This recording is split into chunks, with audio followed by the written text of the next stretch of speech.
जी, एजी भट्ट आपके सामने। हमारा नॉट सेशन चल रहा है। हमारी 5वीं गिरा बो लाइन, इसे हम जिंदगी बख्श गिरा भी कहते हैं। अगर कोई शख्स पानी में डूब रहा हो, दरिया में बहता जा रहा हो, तो हम रस्सी से एक फंदा बनाते हैं और फंदा बना के उसकी तरफ फेंक देते हैं। वो इसको हाथ में पकड़ ले या अपने बाजू में ले ले, या अगर उसके अंदर हिम्मत है तो अपनी कमर में डाल ले, तो फिर उसको खींच के बाहर निकाला जा सकता है। इसके दो मेथड्स हैं। हम आपको सिंपल मेथड बताते हैं। रस्सी को सामने रखिए, हाथ पर घुमाइए और उसको दोबारा वापस ले आइए। फिर देखिएगा, एक हाथ से रस्सी के सिर पकड़ लिया और दूसरे से इसके ऊपर हाथ रख के घुमाते हुए रस्सी इस पोजीशन में लेके आना है कि आपके सामने दो रस्सियां हैं। अब यहाँ से आपने इस रस्सी को पहली रस्सी के नीचे से गुजारना है और दूसरी रस्सी के ऊपर से गुजारते हुए नीचे से दोनों रस्सियों को गुजार देना है। फिर देखिएगा, रस्सी को बल दिया हाथ के ऊपर और उसको वापस लिया है। पहली रस्सी के नीचे से, दूसरी के ऊपर से और फिर दोनों के नीचे से गुजार के उस रस्सी को, वो जो कमर की तरफ से रस्सी आ रही है उसके साथ पकड़ लेना है। इन दोनों रस्सियों को इकट्ठे पकड़ लेना है। पकड़ने के बाद बड़ी रस्सी को खींचेंगे तो आपकी गिरा मुकम्मल हो गई। फिर देखिए, राइट हैंड से हमने सिरे को काबू कर लिया, उंगली की तरह में पकड़ लिया है। दाएं हाथ से उसको हाथ पे बाल दिया, एक लूप बन जाता है। फिर देखिए, और फिर इसको वापस लिया, लूप को वापस लिया है। दो डोरियां बन गई, पहली रस्सी के नीचे से, दूसरी के ऊपर से, और फिर दोनों के नीचे से इस रस्सी को वापस निकालने के बाद उसी हाथ को आराम से बाहर से निकाल के दोनों रस्सियों को उससे पकड़ लीजिए और लंबी वाली रस्सी को खींचेंगे तो आपके सामने आपकी गिरा मुकम्मल हो गई। इसमें दूसरा मेथड भी है।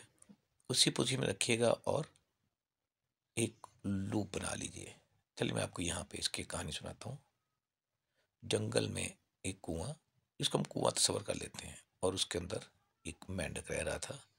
बारिश हुई, खूब हुई और पानी उसका ऊपर निकल आया। मेंढक ने जंप लगाया तो बाहर बाहर निकल के क्या दिखता है, इतना खूबसूरत जंगल, बड़े बड़े दरख्त, घास। इसने फुदकना शुरू कर दिया, उछल रहा है। इतने में ऊपर से एक कौवे ने देखा। उसने कहा, ओ मेरा नाश्ता, क्या बात है। वो इसके पीछे भागा, इसकी बेचारे की जान निकल गई। डर के मारे इस दरख्त के पीछे जाके छुप गया। कौवे ने देख लिया, वो उड़ता हुआ उसके पीछे आया। इसने दरख्त के पीछे से चक्कर लगाया और उसने कहा, नहीं, अपना एक घर अच्छा, और दोबारा घड़म से अपने कुएं के अंदर। अब जनाब, जब लंबी रस्सी को खींचते हैं तो आपकी बो लाइन मुकम्मल हो चुकी है। कहानी भी सुनाइए और लोगों को सुनाइए, बच्चों को सुनाइए, उनको याद कराइए। आसान है ये बनाना। बस कुएं को देखिए कि कुआं कैसे बनाते हैं। इस तरीके से बाल दीजिए कि जो कमर की तरफ से रस्सी आ रही है वो ऊपर है, और पूरा चक्कर लगाने के बाद नीचे से लंबी रस्सी उसकी गुजर रही है। बस कुआं बनाना सीख लीजिए और फिर वो कहानी आपकी। मेंढक बाहर निकला, दरख्त के गिर चक्कर लगाया और वापस अपने घर के अंदर। दोनों हाथों से पकड़िए और खींच दीजिए। शेप बनाना बहुत ज़रूरी है। जब तक आपके काम में खूबसूरती नहीं, तो उस वक्त तक आपको एप्रिसिएशन नहीं मिलेगी। दोनों तरीके आपने देखे हैं। इसको अब कमर से हट के मैं लगाता हूँ, देखिएगा। यह एक नई चीज़ आपको दिखाने जा रहा हूँ। ये मैंने वो कुएं के मेंढक वाला मेथड लगाया, नॉट लगा दी। अब ज़रा गौर कीजिएगा, ये आपकी बो लाइन है। लेकिन अगर मैं इसको थोड़ा सा दूसरी रस्सी के साथ में पकड़ता हूँ तो आपके सामने करता हूँ, तो देखिए कौन सी गिरा है। यस, शीट बैंड है ये। अगर हम दोनों सिरों पे लगाते हैं तो शीट बैंड, और अगर लंबी रस्सी को पकड़ के दिखाते हैं और उसका लूप, उसका फंदा दिखाते हैं, तो फिर ये आपका बो लाइन। बेसिकली है तो